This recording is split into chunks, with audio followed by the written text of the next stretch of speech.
Sawa, mimi nimekuelewa. Nitajaribu kuongea na wewe bwana. Nafikiri hatakuwa na tatizo kwangu. Lakini kwako pia nahitaji unihakikishie kwamba utakuwa mwaminifu kwenye ndoa yako kuanzia sasa. Asante shangazi, mimi nimekuelewa. Mwenye shangazi, unajua ninavyompenda mume wangu.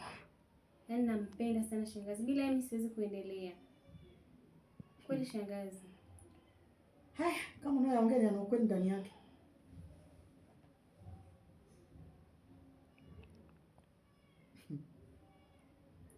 Umetoka sasa kuniambia kwamba unanihakikishia, lakini muda huu ukaanza kuchati na watu wengine. Shangazi, teksi ya jinsi iliingia tu. Haina shida, lakini nimekuelewa. Si unajua ninakupenda shangazi yangu. Mambo ya kupendana tuachane sisi. Nakupenda bwana shangazi yangu. Unatakiwa umpende mume wako na umheshimu yule baba. Yaani nimekuhakikishia hilo, hamna shida. Kwa shangazi, naona nakukubali. Si mambo yamekaa vizuri. Haya basi.